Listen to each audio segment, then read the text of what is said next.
Thank you so much for staying tuned. It's still the conversation here on Lagos Television. On the program this morning, we'd like to take a peep into the 2027 general elections.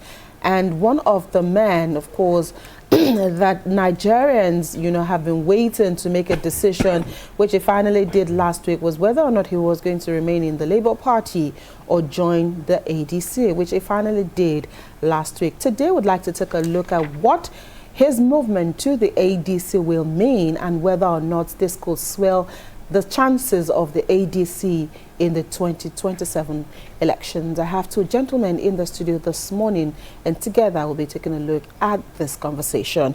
Join us this morning as we welcome Charles Ideho. He is a broadcaster and communication strategist. Thank you, Charles, for being here on the program. Thank you. And of course, we have Libros Oshoma. He's also gradually coming into media anyway.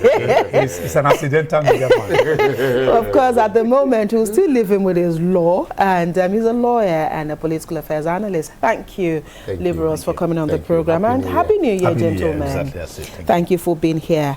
Let me start with you, Charles. The man, Peter Obi, he was once the Anambra State governor and, of course, the Labour Party presidential candidate in Nigeria. And we do know that when he declared his interest to run for presidency, a lot of Nigerians, especially young people, actually stood behind him, rallied support for him, and Labour Party was able to at least galvanize the crowd and became third during that election. But since then, the man Peter Obi has also been there as an opposition, to the APC. But right now, he has finally joined the ADC. One thing that a lot of people were waiting for. In your own opinion, now that he's joined the ADC, does this clearly define his ambition of still becoming the president of the Federal Republic of Nigeria? Okay, well, thank you one more time. But I think, I really don't think Obi's joining the ADC will bring any new thing into the fray at all. I have a lot of reasons to say so. Okay. But again, what he has going for him is what Awolowo had going for him in 1979 up to when he passed on as one of the political gladiators who have Nigeria, because Awolowo had this providential benevolence, which he enjoyed. Obi also had that providential benevolence, employing benevolence through people who he just speaks and people who just love him, whether he gives money or not. But I think he forfeited that benevolence in 2023 when his name went to the hilt.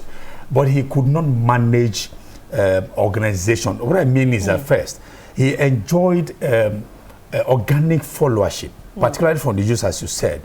But you see, I personally believe that Obi was very selfish. The reason why I say selfish is that when you enjoy such followership, very wide support base, we expected Obi to have transitioned them, moved them into the Labour Party. Okay. But he just had them as obedient movement for himself, but not for the party. Okay. That's why I said he lacked organizational capability. Because if he wanted something more enduring, if I were him, I would have been able to, harmonize and governance all these obedient move, all of them, and move all of them into the Labour Party. If he had done that, what would have been of his benefit? Number one is that you are able to plant some of these people at the ward level as executive in the ward level. You will also be able to governance them to also be exactly within the state level and then all to the national level, so that he can be in charge of the structure of the party. When the party had problems, you had Lamidi Apapa came, Obi was helpless because he had nobody to fight for him. You had Julius Abure also came, Obi. So every time you had problem in the Labour Party, Obi had no backing. Structure, so that's why I said he was selfish. He rather had the benefit of those obedient movement for himself. But not for the party. He forfeited that benevolence. Okay, based on what Charles has said, liberals, looking at the fact that Charles thought that because he was not able to cascade the followership to becoming party members, but of course when he when he defected to the ADC last week, reports had it that in Abia State, ADC gained 5,000 new members. you chuckled. ADC gained 5,000 new members, and so and we know that politics is a power of number. Would that have any effect on Peter Obi's personality, especially now that he still has his eyes on the 2027 elections? First and foremost, let me disagree completely with Charles on comparing Obi and Awolowo. They are two poles apart. As a young boy, I've read books about Awolowo. I am a student of Awoism.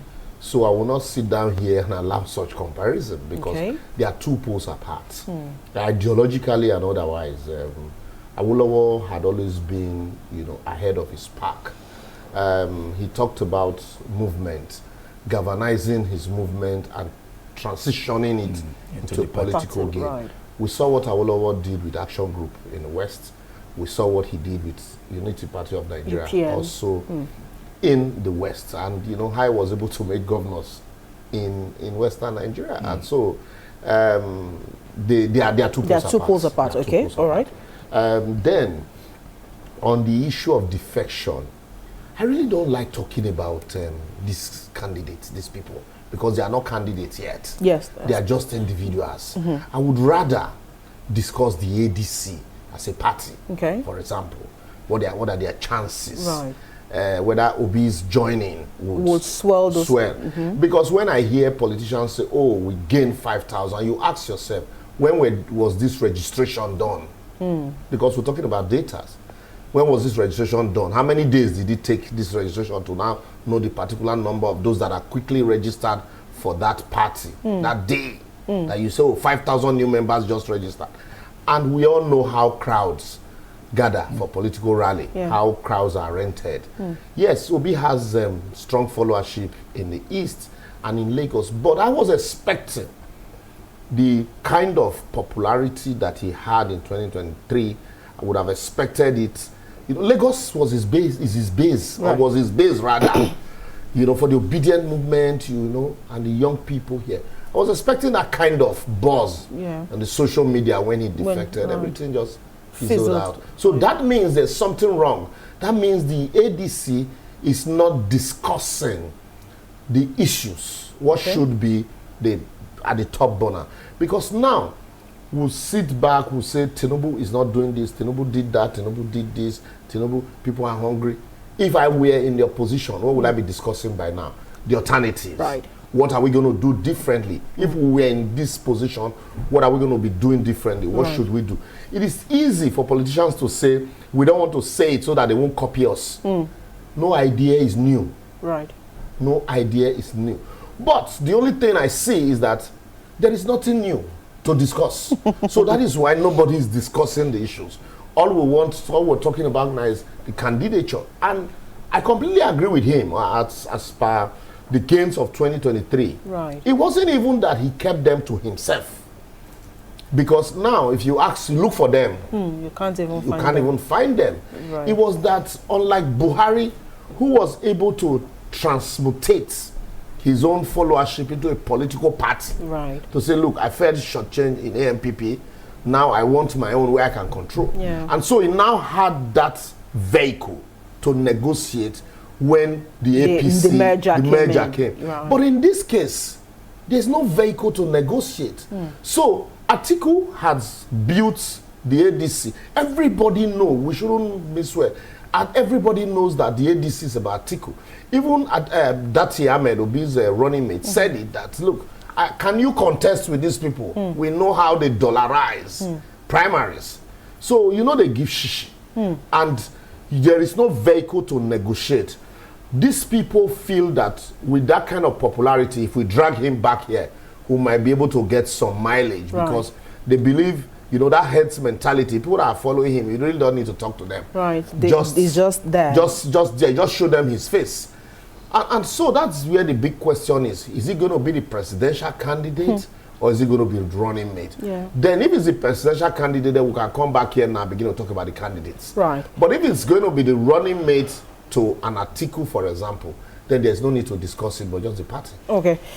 Charles, a cue from where Liberals stopped. And, you know, this morning we still read Tanko, one of the allies of Peter Obi. I think it's actually the head of the Obedient Movement. Yes, the Obedient Movement, saying that there are no words or there are no negotiations as we speak as to Peter Obi being the running mate to Atiku Abubakar when finally this is done in the ADC. But when we look at the number of the array of people who are currently in the ADC and the fact that we know that former Vice President Atiku Abubakar is one of the lead players, of course, and like Liberal said, maybe when we know who the ADC will field as its presidential candidate, we might begin to take these conversations deeper.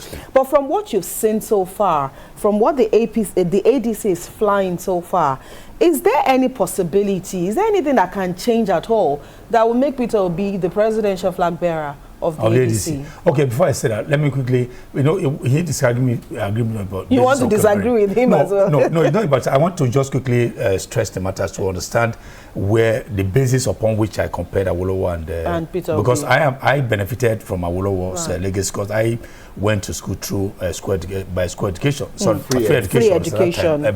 Through his own legacy. So I will not demean that man at all, even in his grave. What I said, because I said he enjoyed this benevolence of people just loving them even without they spending money.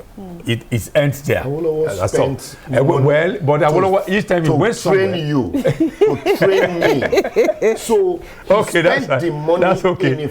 But it's not because of how how people love them. That's the only base of that. Awolowo used Cocoa Fund to build the Southwest. That's okay. And the benders at that time. That is what gave that love. Not just I was only just. It's only just on the issue of followership. Let me also tell you quickly, so that I can a lot of people, there are some people who never heard Awolowo speak, but because of the things he did. I remember in the Southwest then, some people will say when people are sleeping, Awolowo turned to spirit to make sure that everybody was calm. That was the kind of... Anyway, that was the meat at that time. All right. Around him. Exactly. That's what they enjoy, not rhetorics. Okay. So as for the question about Obi likely going to be this and all that. But you see, for me, this personal to me, and I don't know why Liberals and I almost agreeing on certain issues. You are from the same has never happened. You are from the same community. We've been on platform. And you're always disagreeing. Yeah, but exactly. But if we agree to it to enrich the content, that will be fine. I guess. Okay. But for that, I personally, I am not going to take ADC very seriously. Why? And the reason is this. Maybe I need to. I was a member of ADC. Even when I was as a journalist, I was a member of ADC. Do you still have your card? No, I no longer had that. I left because I was recruited to take a position in Edo State as the ADC spokesperson between 2018 and 2020 or thereabout. Because the person who was holding the position left, wanted to go contest for it. So they needed a renowned journalist to fill that place because the thing was zoned to our place. Right. So I was a member of ADC. I even was a delegate to the 2019 presidential election at Abuja. So to tell you that I was a member of ADC, and so I understand the training, the basics on all of the dynamics of ADC. There was a time was a one-man show. What's his name? Ralph Wosu was running the whole thing. I visited the office and all that. So, and that's on the one hand. On the other hand, the gladiators, this dramatic personnel that you're looking at, politically speaking, if you look at them, Obi, Atiku, who's the other one? David Mark. These are serial defectors. These are serial defectors. For me, I don't take defectors very seriously, because the reason I say so. For instance, Obi, let me narrow it down to Obi. You want to run a country as difficult as Nigeria, okay? There is this state structure, this region structure. Now, your party was having a problem. The party that gave you the platform in 2023 was having a challenge. Now, I expected somebody who has all the qualities of a leader to be able to rein in all the people from the fringes, build the structure. Exactly, they put the party together and then make it stronger. But the party was having a problem in-house. You allowed the implosion to happen. The implosion has now, I mean, all the centrifugal forces were coming to put them up from the center. Right. The party no longer found is so. And then you left that platform, and then you're going to somewhere else. Now, if you couldn't build your own home, people are offering you shelter for somewhere else. So what happens to that home? How can I trust you? Okay. That even if there's a problem in Nigeria, you will not leave Nigeria to go to Cameroon. That's the way I look at it. Okay, so that's why I said exactly from Obi. Then for Atiku himself, he's a Syria defector. He also doesn't wait to stay in the system to build that system. Right. When the system had a problem, he jumps ship. They go over and then he will bring his war chest to say, okay, here. And what his own eye is always on the ball. To either take the ticket as the presidential candidate or everybody goes to hell, in the manner of speaking. All right. Liberals, I mean, you've said that you'd rather look at the chances of the ADC rather than personalities here. From like what he said, that the ADC shouldn't be taken seriously because he's been there. Although I'll come back to ask you whether or not the ADC you joined or the ADC you were part of, is it the same ADC that is still here today, since we have new entrants into the party? But Liberals, in your own opinion, from what you've seen so far and the personalities in the ADC at the moment, is there anything that is giving you a positive vibe that ADC can actually be that alternative party that may offer a new beginning for Nigeria? Yeah, let me start from 2015, because a lot of people had this comparison of, when APC started, people in PDP didn't give them, any chance. Like, oh no, it will die natural death.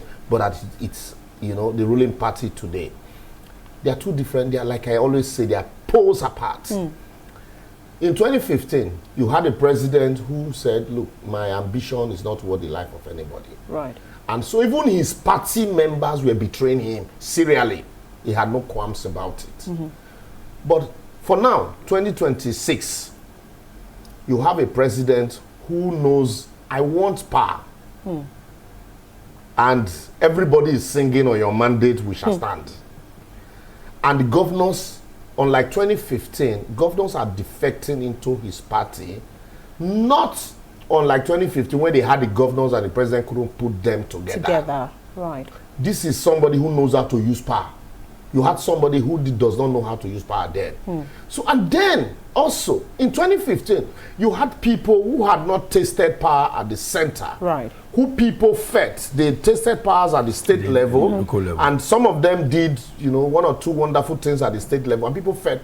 If they get there, get them to the center. They could reenact what they did at the state level. And then also, you had a retired general who, though people didn't know, who they could rebrand and repackage as, look, because when he came, he had an associate or a lieutenant who, introduced the war against indiscipline, and people believed that if only they've given him time. But now, there is no that retired or a candidate that they can repackage and rebrand like that. And also, unlike 2015, now, you have people who just left power not long ago, or those who had been at the power at the highest level.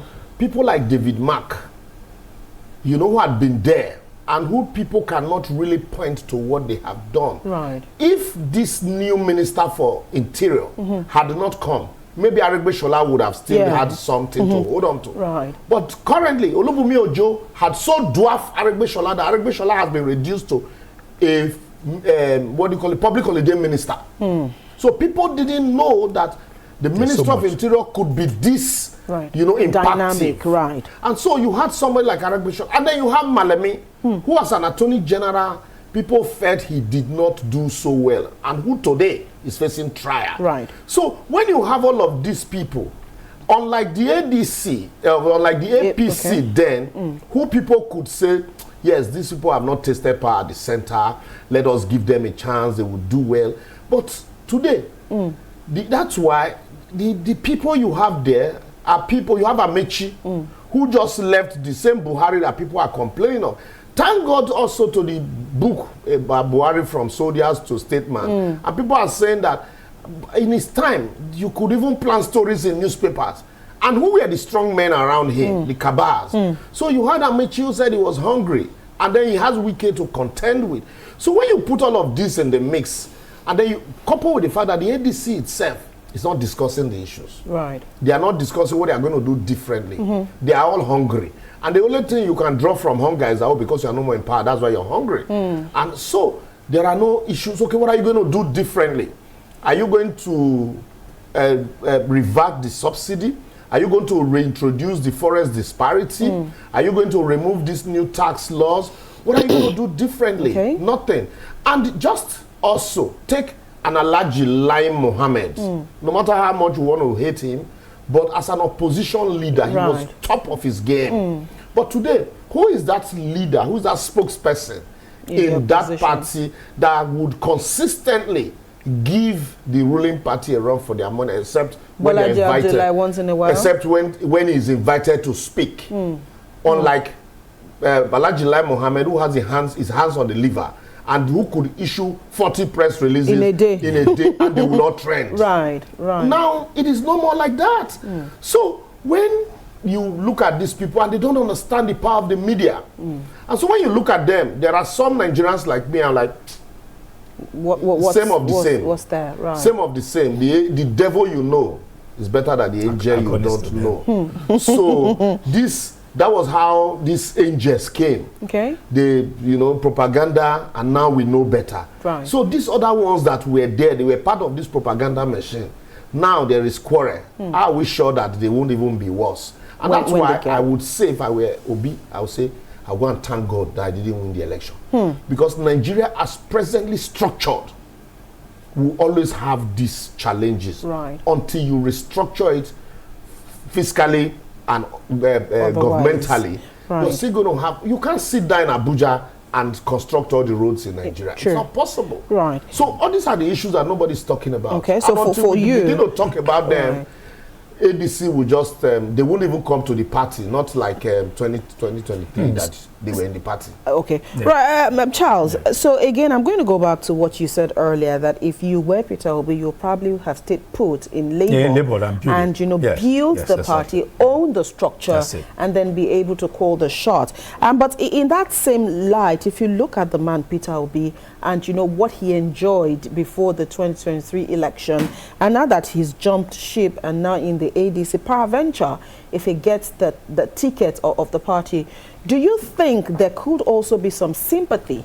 for Peter Obi as a personality, and then maybe a lot of the people who followed him in the Labour Party could again look at it and say, okay, now that he's running on another platform, and then he will be the presidential candidate of the ADC, maybe we still have trust in his judgment and his love for Nigeria. I wish that very much for him. I wish it happened that way. Labour says something about there's general law. Even his declaration was expected to be flurry of activities. Now Obi say Obi there, but it's not so. So which means that, as I said, he may have forfeited that benevolence he enjoyed in 2023 or the year prior. What does it portend for the Obi's dynamics and all that? It means that as we speak, everybody is waiting. Even the obedient movement, most of them, I know a lot of them who are neither here nor there. Because as he said, I don't know who, I think one of them said, if, for instance, he does not clinch the presidential ticket, I mean, there's no way people are going to be supporting, because it is on the basis of an Obi presidency that he enjoyed that organic followership. He enjoyed that time. But would they want to hold the ladder up for him to play second fiddle, or to be a 2EC or 2IC, what they call it? I don't think it's going to happen that way. Because Obi said he was going to do so much to bring about a change in all this, to deconstruct the confusion in the system, to also change the establishment, and on board what will be new that is going to be beneficial to even the Gen Z and all that. But if it's not there, as the generalissimo is the man of speaking, how are the people who have love for him going to be believing? Okay. Then his country home, the Igbo country, for instance, where he comes from. I mean, they also said they want, remember that time also in the midst of the Igbo presidency. So will the proponents of Igbo presidency also love him for taking the second fiddle? So you see that there are a lot of things that are not going to be working for him if he accepts to run as a running mate with Atiku. Right. Because Atiku also has a lot of moral burden upon him that people are still saying that can he also be trusted? He's somebody who doesn't stay here, he goes here, he goes here, he goes here. How can you also, it's like a Maradona. So it's a whole lot of things. I think it would be, for me, if I were among those who are advising him, I'll tell him, look, yeah, he has already left the party right now. I would have asked him to stay behind to build it. But now he had left, what he's supposed to do in ADC? Well, maybe he also has to build it to do whatever he can to also own a portion of that party as a structure that he has to have control over. Liberals, from what he said, that perhaps Peter Obi also needs to find a structure within the ADC. As we speak, we know that the ADC itself has a lot of people, individuals, and then the individual interest will also still come to play. Within the ADC, even though the party itself is still fighting issues around, you're not the owner, I have the structure, all of that is still there. And we know the role money plays in politics in Nigeria. By mid-2026, campaign should start in earnest. Is ADC also stable enough to begin to fund campaigns and to also weather the storm as we speak in Nigeria today, judging from the fact that almost all the people there would also want to jostle for one position or the other, or also have control of the party? So Peter Obi joining the party, does it have any gains to add on to the ADC? First and foremost, both parties would, after primaries, both parties would have losers and winners, including APC. After the primary, some persons who went to APC, disgruntled people, who getting the tickets will certainly, leave to go look for how they can feather their nest in other political parties. Some slots are going to be sold. Some new political parties will come up and also sell slots. And then ADC also would have similar problems. But the challenge here is the fact that, unlike before, you see how the 2023 was very acerbic. A lot of verbal insults here and there. And the only way the ADC can even gain mileage, like Charles has said, is if they hand their ticket and say, Obi, we want to truly change Nigeria. We love your ideology. We love your principles. We love what you stand for. Please, lead the party, become the leader of the party. But will they trust him enough? Or they just want to use him his face? And if he now becomes a second fiddle, I can bet you, and you know the obedient movement, how acerbic they were. So the mud will be on the other hand now. And the APC youths also, who are on the internet, would have their comeuppance. Oh, look at you people. You wanted to restructure Nigeria. Now you're going back to your vomit to play second fiddle. That means it's desperation. It's not about Nigeria. So all of those things. So a lot of people are going to just feel, you know what, I will abstain instead of. So what the ADC can do is to leave out the people, elevate the conversation, they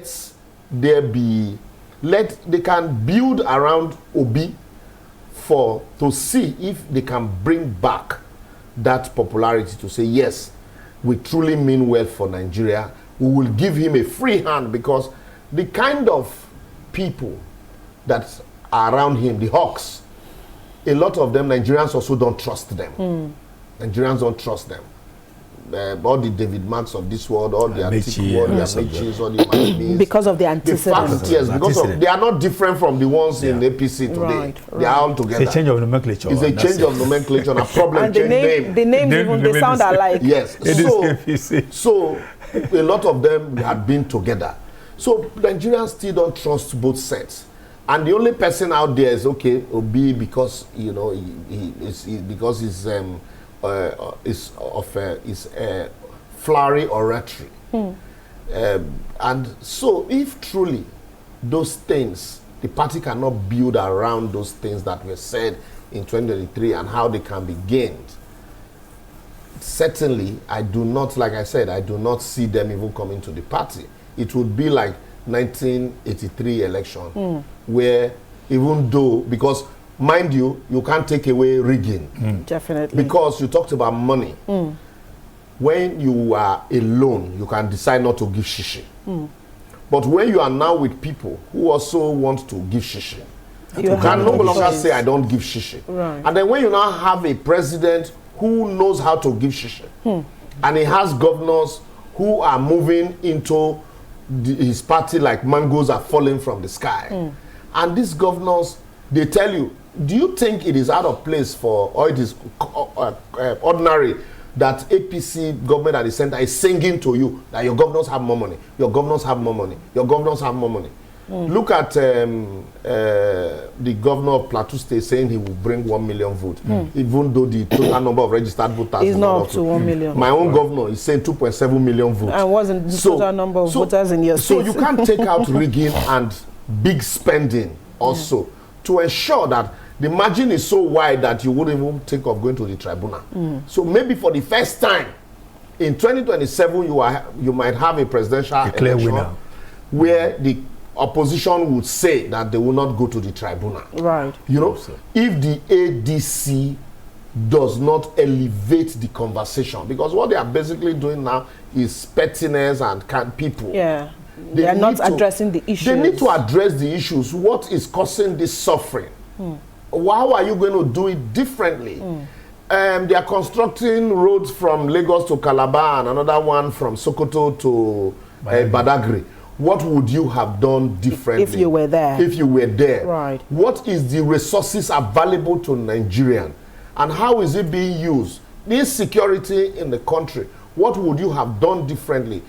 Regionalism, fiscal federalism, structure, women empowerment, youth involvement, education. What will you do differently? That's what Nigerians want to hear. Right. Not whether Obi has joined you or Atiku is going to fly the kite. So another downer. Sorry, Foke. Another downer for Obi is the fact that because I have conversations with some of the obedient movements. What they've also find very insulting is the fact that some of the political actors use the obedient platform to gain traction.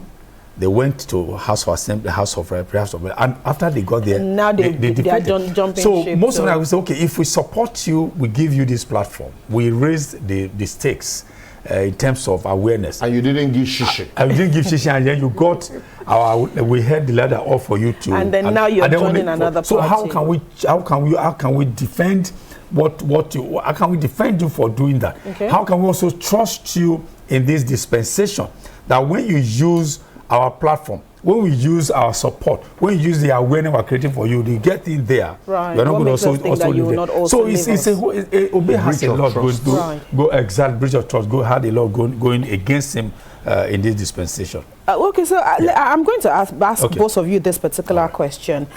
What will happen if Peter Obi does not contest in 2027? Well, what will happen if he doesn't contest is that a lot of people won't vote. A lot of people won't vote because of there will be general party, particularly in his home base. Okay. What I mean, home base southeast. Even within Lagos, amongst these young youths and all that, we also say, what's even there, and it's same of the same.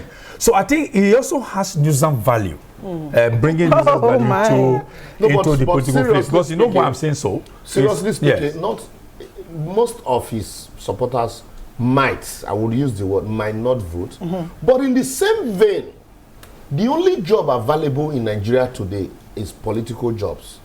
So at the state level, there are some people who they really don't mind. Because we condemn when we are outside. But the moment you are called to come to the table, you begin to tell those people you won't understand. But you don't talk while eating. Yeah, so exactly. So at the state level, there are some persons who would want also to be part of the table. Okay. And so, well, since Obi is not here now, let me just join these people that are there. It's better to at least better to be that's also here than not then there is also the need to show working, if you want, permit me to use that word, and I will explain.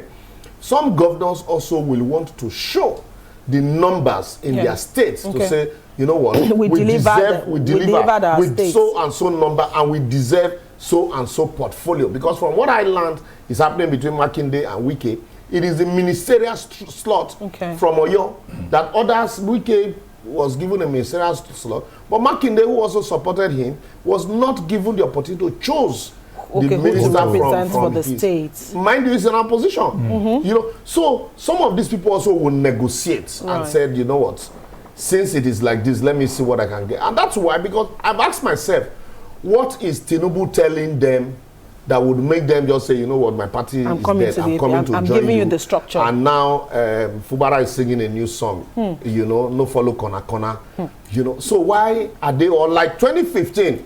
People joined Jonathan and followed Kona Kona. But this 2023, they want to know who is with them. Where are you? So Let us know. Which is very important. On the ballot. Yeah. It will just be an easy ride for the APC. For the APC. Yes. Right. So because those... Then their votes will not be divided. No, not quite. And then for the opposition... Not likely. For the opposition, because already the land chunk of their vote had been taken away from them into the ruling party, that's why they are fishing for faces now to shore up those votes. Right. It will mean that the gap will be so wide. Maybe we might just have to do a referendum because, you know, those people that Atiku needs to shore up votes, you know, are not with him. All right. On the flip side, if ADC damns all the consequences, or maybe perhaps Atiku Abubakar wakes up tomorrow and say, you know what, I don't want to contest, and then the ADC hands over his ticket to Peter Obi, northern voters, and we know that we have a pattern in Nigeria, regional voting. Will this work in favor of Peter Obi? Yes, I think if it happens by means of providence or by means of as again benevolence, I think he might be able to bring a lot of changes in the polity. Right. Yeah, because at that time, people who are saying, okay, well, ADC now is gaining traction.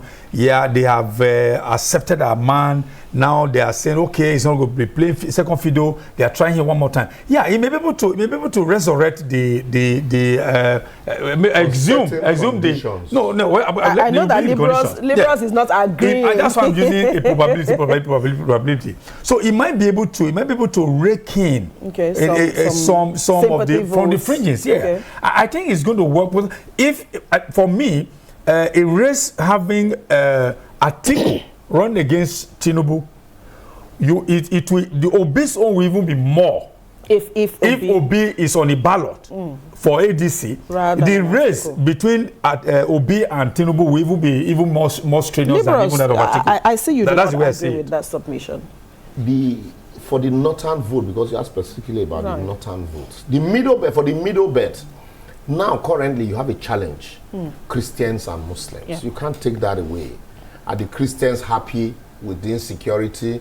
Then you've always had this, oh, they are killing Christians. No, it's not only Christians they are killing Muslims too. As well. So for the middle belt, if you have an Obi as a candidate and this insecurity persists, certainly that will give him some which exactly might. Okay. If the ruling party is not able to nip that insecurity, if they are able to, they can use that as a campaign tool to say, you know what, we have been able to level out these people, and then all we just need is to consolidate on our gains. But for the northern votes, there's been this, let's not pretend about it. There's been this acrimony between the southeast and the core north. Can the core northern voter trust the southeastern? That is why, even if you look at the voting pattern in the last election, it was like Labour Party didn't even go up north to campaign. Yeah. Just the same way the APC did not campaign in the southeast. Southwest. Yeah, no, southeast. Southeast, because they know that was Obi's traditional. It was a Labour run. And consistently, you know, the southeast had always been, you know, the traditional domain of the PDP then, until Obi came on board. And so, with that number one candidature, the southeast certainly will feel a sense of belonging that, look, for the first time, this is our own. Barring the challenges that we are facing now, if these challenges, the government is able to nip it in the bud, just like we had a very peaceful Yuletide season, certainly the dynamics will change. Okay. But if they are not able, I can tell you, then that's when the race would be a very tight one, because of the middle belt and then the southeast. So, but we just hope that the party will also see the need for that, and then also look at the dynamics of, oh look, we want to give him a free hand to run his thing, because that also will also have a long way in affecting people's decision. Are the party going to use him as a figurehead? Does he have the capacity to withstand this behemoth, or as somebody once described them, these political bandits, so can he withstand them? We have them in APC, you have them in ADC. The political bandits are everywhere. Right. So if that is taken care of, then certainly you can in addition, if APC is also able to bring up a team of people who can drive a campaign properly, this not issue about taxation and all that, it's also a very important thing they can also use to latch on that. And also use to drive it. Oh, when we get there, the alertas and all of that, your money is saved. Right? Your money is also in the bank and all that. So I think APC also able to do that too. Mind you, if with this 1 year, I think the reason APC introduced this tax law 2026, early 2026, before 2027 is so that people will understand. It is not about the election. So because if they had introduced it in an election year, because of the misunderstanding about the whole law, people are going to say, you know what, they want to collect our money. But if people stay for 1 year and all the meat around it, your money is going to be disappearing from the banks. If they begin to trust the system, it doesn't happen. That will build trust in the system again, and it will help the APC against the ADC. And also, let's even say that what if Bola Tinubu decide not to contest? What if? Well, what if it's a probability, and again, Providence always playing his cards, and but that's not likely. If he remains alive, that's not likely. That's not likely. So if at least that's not likely.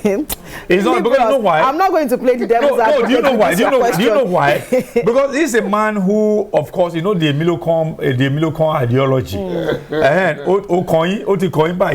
want to drop the whole thing. No, it's not likely. It's not likely. No, it's not likely. So let me just because you know why? Because if he lives at this point. If he lives at this point, what would Providence have in store for him in future? Because right now, there's also acceptance. He's not getting acceptance 100%. So he may want to consolidate so that when he leaves, the Hall of Fame will have a very big picture of him to say, this man came, he saw and he conquered. That's what Tinubu also drive on. It was just a rhetorical question. I have answered your question now. Turned to Tinubu's advisor, it was a rhetorical question. Gentlemen, as we close, is there every possibility that the ADC will automatically take the place of the PDP? Automatically, no, not by default, because ADC is also resting. They might also look at Wiki. Let's bring the Wiki. Wiki now is having also some fights. It's not even there are even no assurances for Wiki right now whether what he thought is going to lean on is going to give him no second chance for Fubara, because that would demystify his political base. Okay. Let's even look at that. He said no second time for Fubara, right? No second term. But the party that Fubara has gone to, the national chairman is saying we're going to win. We're going to ensure that there's victory for the president in Rivers State and victory for Fubara. So just suppose that. That's on the one hand. That's politics. On the other hand, before you come in, is the thing is that what I'm looking at is if I take it off from there. Take it off from there. The question is the ADC going to take over the place of the ADC? The PDP had governors. They've had presidents. The PDP had been in power. As we speak, they still have governors. The ADC at the state level, we've not really seen them, play the role that the APC play while in opposition. Right. And so, also for the PDP, you have some people that believe they will never leave PDP. So they are just waiting. Maybe after 4 years, they can always restructure their party and take over the structure. And then you have a governor in Abia who says, look, Labour, I'm not leaving. I want to retain the party and see if we can rebuild it. So for the ADC, it's like an association that wants to pretend that it's not an association, it's a political party that wants to pretend as if or use the script of the APC without understanding the dynamics of APC. So whether they will become PDP or not, it's time that we tell. But from presently where I sit, I don't see that. It's difficult for the ADC. All right, we'll have to leave this conversation here this morning. Thank you so much, Charles Ideho, for finding time to be with us on the program today. Liberal Soshoma, thank you so much for coming on the program today. Well, time will tell whether or not the ADC will be able to weather the storm, or whether or not 2027 will be a time for them to actually prove their mettle. That also will depend on who the flag bearer of the party will be. We'll take a quick break. The conversation returns. The views expressed on this program do not represent that of the producer, management of Lagos Television, or the Lagos State Government. They remain the perspectives of those expressing them. Thank you for staying with Lagos Television.